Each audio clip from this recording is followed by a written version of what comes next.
Right right Sandhya Reddy గారు మీరు చెప్పండి, నిన్న సభలో ఈ ప్రతిపక్ష నాయకులపై సీఎం ఉపయోగించిన భాష సమర్థనీయమా? అంటే ఎక్కడికి వెళ్ళినా కేసీఆర్ నామ జపం లేకుండా ప్రసంగం ఉండట్లేదు అనిపిస్తోంది కదా. అమ్మా నేను ఇప్పటి దగ్గర బీజేపీ మాట్లాడింది, బీఆర్ఎస్ మాట్లాడింది విన్నాను.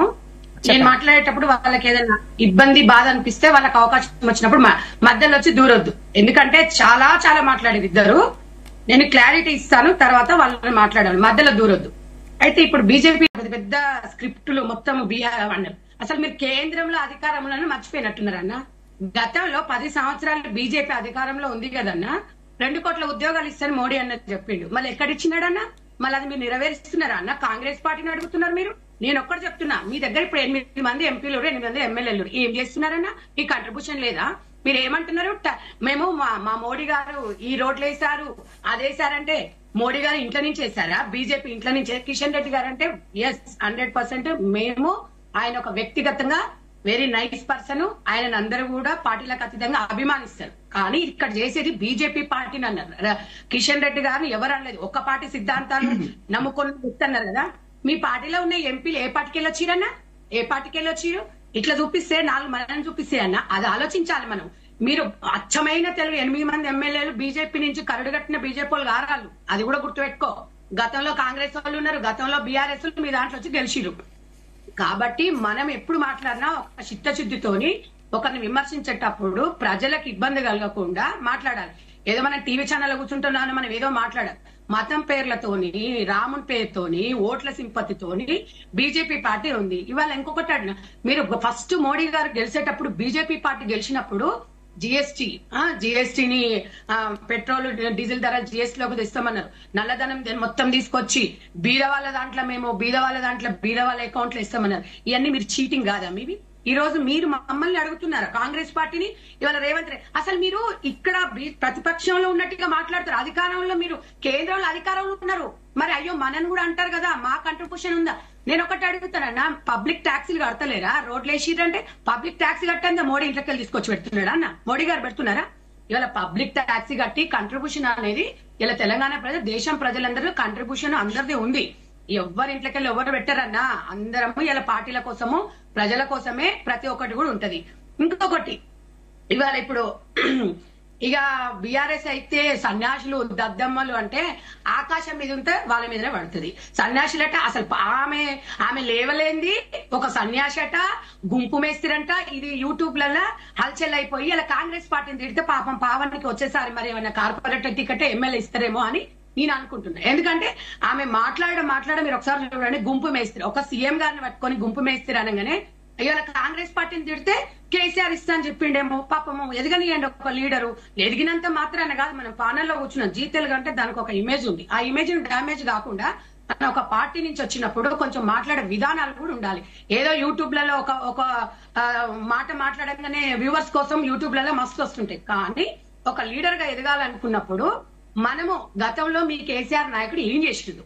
10 సంవత్సరాలు నేను అడుగుతున్నానమ్మా, 5 సంవత్సరాలు గెలిచినప్పుడు ఇచ్చిన రేషన్ కార్డులు రెండోసారి ఎందుకు ఇవ్వలేదు? ఏ పార్టీ? బీజేపీ అడ్డుకుందా? కాంగ్రెస్ పార్టీ అడ్డుకుందా? పెన్షన్లు ఎందుకు ఇవ్వలేదు? ఒకసారి తిరిగి చూసుకో. నువ్వు బీఆర్ఎస్ లో ఉన్నావో లేదో నాకు తెలియదు గతంలో, గానీ 5 సంవత్సరాల అధికారంలోకి రెండోసారి అధికారంలోకి వచ్చిన తర్వాత మీ నాయకుడు రేషన్ కార్డులు ఎందుకు ఇవ్వలేదు? దళితులకి 3 ఎకరాలు ఎందుకు ఇవ్వలేదు? దళితుని సీఎం ఎందుకు చేయలేదు? కాపల కుక్కలా ఉంటున్నాడు. మేము అన్నవా మాట? మీ కేసీఆర్ అన్నాడు. ఇవన్నీ మర్చిపోయినావు. గుంపు మేస్తున్నట్టున్నావు. మరి ఇలా సీఎం చేస్తున్న ఎస్సీలను మోసం చేసింది మీ కజాకోర్ కాదా? మీ ఇవాళ మాట్లాడలే మీ కేసీఆర్ నాయన. ఎస్, కేసీఆర్ గారిని 100% ఇప్పుడు తెలంగాణ ద్రోహి అంటున్నారు. ఎందుకు అంటున్నారు? ఇవాళ మీరు మీ పార్టీ పుట్టిందే బీఆర్ఎస్ పార్టీ, ఇవాళ టీఆర్ఎస్ పార్టీ బీఆర్ఎస్ చేసుకున్నారు. మీరు జాతీయ పార్టీయా అసలు ప్రాంతీయ పార్టీయా తెలియలేని పరిస్థితిలో మీరున్నారు. ఈ రోజు కాంగ్రెస్ మీద 106 గ్యారంటీలు కాదమ్మా, 60 గ్యారంటీలు నెరవేరుస్తాం. మాకు ప్రజలు మీకు 10 ఏళ్ళు ఇచ్చిర్రు, మీరు ఏం చేసిర్రో ప్రజలకు తెలుసు. మిమ్మల్ని ఓడగొట్టిరు, మీ పని అయిందని ఇంట్లో కూర్చోబెట్టారు. మీకు ఇంకా ఉంది. మేము ఇచ్చిన హామీలు నెరవేర్చకపోతే, మేము కరెక్ట్ ప్రజలకు చేయకపోతే మిమ్మల్ని అధికారంలోకి తెస్తారు. దాంట్లో తప్పేముంది?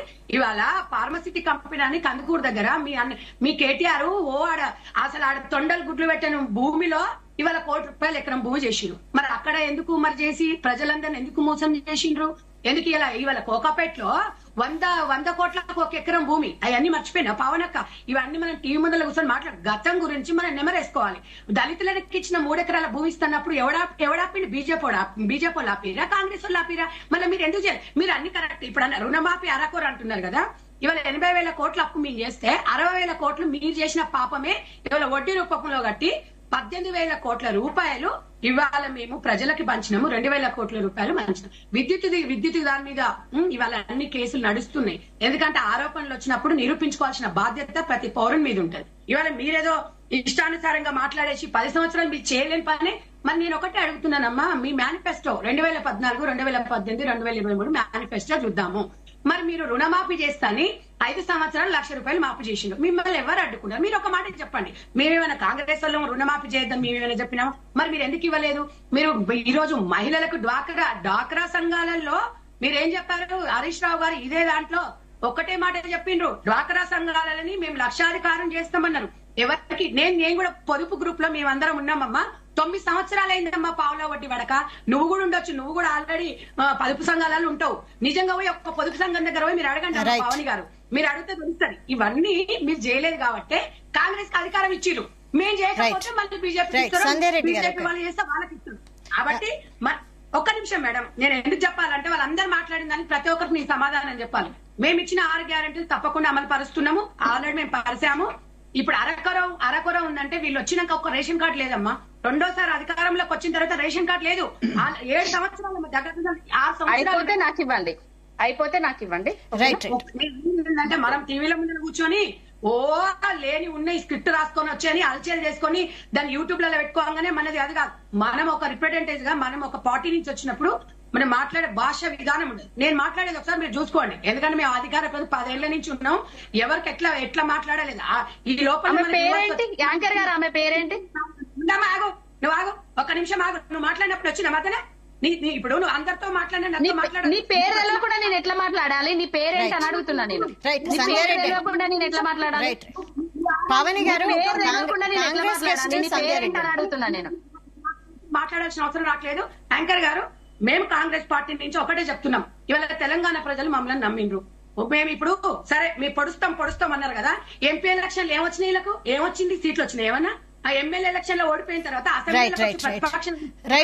సంజయ్ రెడ్డి గారు మళ్ళీ వస్తానండి. కాబట్టి తెలంగాణలో 6 గ్యారెంటీలు అమలుపరుస్తాము. అందరికి కూడా చేస్తాము. వీళ్ళకు దమ్ము ధైర్యం ఉంటే జిహెచ్ఎంసీ ఎలక్షన్ లో బీఆర్ఎస్ పార్టీ పోటీ చేయాలని. పావని గౌడ్ గారు చెప్పండి, మీరు చెప్పండి. ఇప్పుడు ఆమె పేరేంటండి? సంధ్యారెడ్డి గారండి. సంధ్యారెడ్డి గారు కొంచెం రెడ్డి అహంకారం తగ్గించుకొని మాట్లాడండి.